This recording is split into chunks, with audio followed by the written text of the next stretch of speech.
LLMs aren't just answering questions, they're becoming the first step of shopping. And that doesn't mean retailers disappear, it means intent and decision making relocate upstream. This expert series that we're about to get into is sponsored by Mirakl, and I'm joined by Amelia Van Camp, Head of Agentic Commerce at Mirakl, to break down what's really happening with discovery and what retailers should do first before they chase shiny AI assistant launches. Welcome, Amelia. Thank you. I'm very excited to be here. Yeah, so let's first talk a little about your role and what it tells us about Mirakl's relationship with agentic commerce. I don't hear head of agentic commerce a whole lot yet, and a lot of people know Mirakl for its marketplace platform. But tell us a little bit about what the scope of your role is with head of agentic commerce at Mirakl. It's a very good question. And you're spot on. You don't hear the job title too much right now, but I suspect that will change in the coming months and years here. So, Mm. Miracle has historically been a marketplace company. And when agentic commerce started really becoming a topic of conversation, I would say in the past 18 months, we had an opportunity to think about how we wanted to play in the space. And we backed up and said, beyond marketplaces, what have we been really strong at? And we said we've been very strong at multi merchant order orchestration. And within that world, we've built several of our products to be AI first, which I'm very lucky in my role that is the scenario that I've stepped into. So taking that first order of business and these products that we've built, we said, what do we want to add on top that can enable agentic commerce, specifically from a product standpoint? And then my role stepping into that is how do you actually bring that to life? How do you commercialize that? What partners do you choose to enact certain functionality that maybe you're not necessarily going to build yourself, where they have strong domain expertise? So my role today is primarily US focused, where we see most of the agentic commerce world evolving. But I suspect that will edge out into other markets very soon here.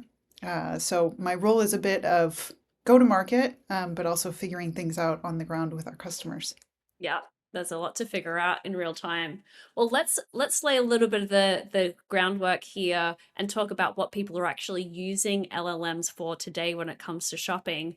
I just want to call out a really cool stat from Acosta Group, and they did a shopper panel where they found that more than 50% of people used an AI assistant during their Thanksgiving Day shopping trip in person last year.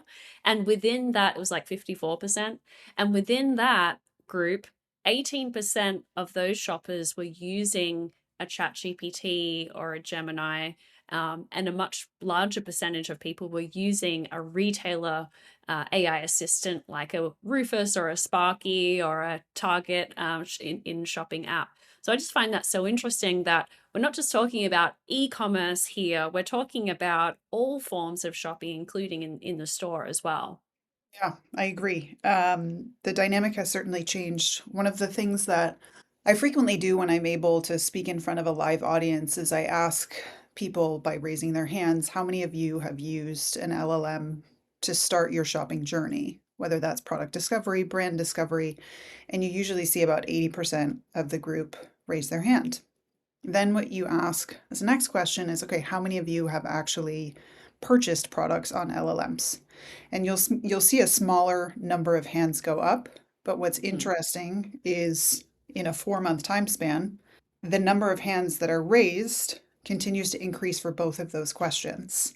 Mhm. And the domain in which the customer is essentially enacting an agentic commerce experience can be on an LLM, but as you've rightly pointed out, it can also be on a retailer's shopping agent that they've built.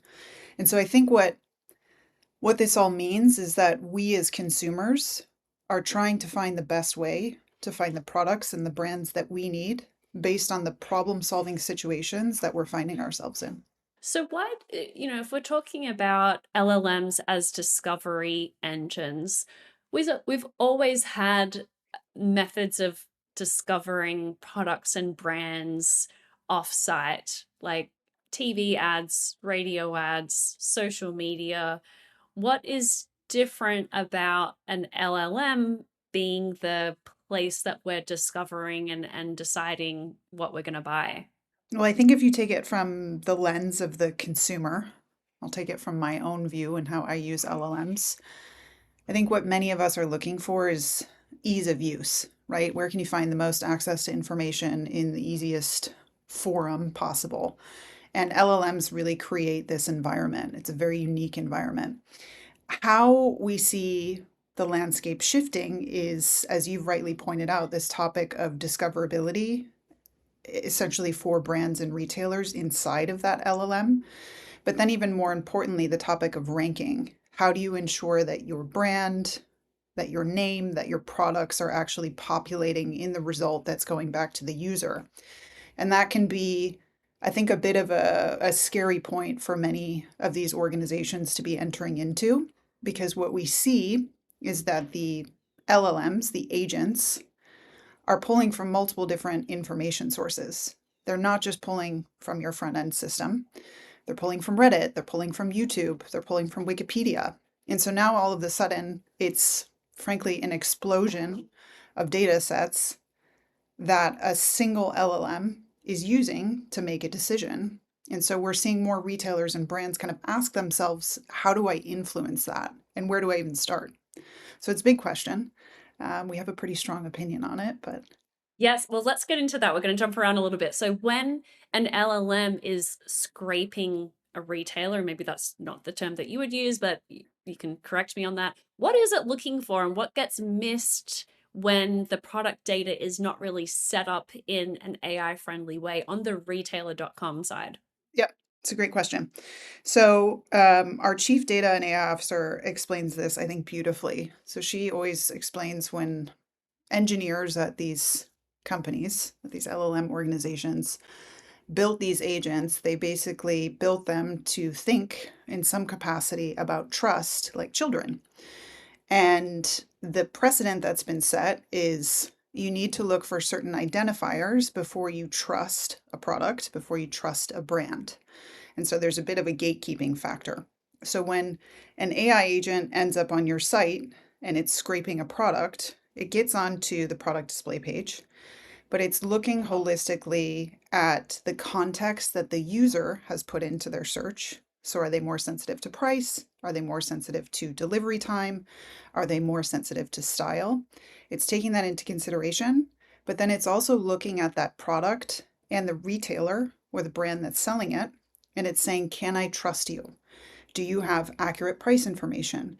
Do you have strong ratings and reviews? Do you have shipping details? So, all of these different facets that frankly have existed for a long time in e commerce now become certainly equally important, if not even more so important, in that game of discoverability and ranking to ensure that your products are populated.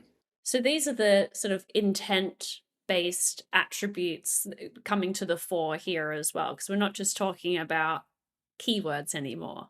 Yeah. So intent-based attributes are honestly another ball game. So you have your baseline attributes, your baseline product data. That's something that we strongly advocate for keeping as rich and as consistent as you possibly can. That's kind of your first big building block to this notion of trust with these AI agents, which gets you again to discoverability and ranking. Then, on top of that, the way that we as consumers today use LLMs is conversation based, right? Which is very different from historic keyword searches, which maybe are 2 to 3 words. Today, it's multiple sentences, multiple paragraphs. So, the user of an LLM is bringing in much more context into their search. And that impacts this whole notion of attributes that you add or can add into your catalogs, your product catalogs. You have your baseline set of information, which you've had for, again, pretty much since the existence of e-commerce. Then what you can add in is intent-based attributes. And intent-based attributes fall into this category that's commonly known as GEO or AEO. So Generative Engine Optimization, Agentic Engine Optimization. Intent-based attributes are basically attributes that are built based on conversation. So they include context. They include Q&A. They include situation setting that is not typically added into a product catalog in a standard setting today. So when you have a very strong set of core data, strong set of attributes, you've ensured that you've detected pricing anomalies, missing information, that's your first building block.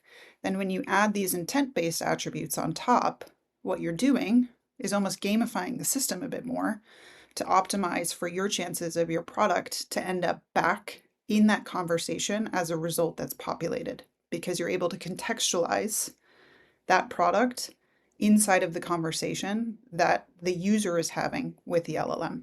So I think the overall theme here is retail sites don't die. The LLMs need the retailer sites just as much as consumers are coming to rely on the LLMs themselves. It's the discovery and the decision making that at least part of that is moving upstream. So in the next episode of this series, we're going to talk about what happens when shoppers arrive on a single PDP and they've already decided what they're going to buy. The PDP becomes the new homepage, which has some implications for retailers, but also creates new opportunities. Thank you so much, Amelia. We'll catch you next week. Thank you.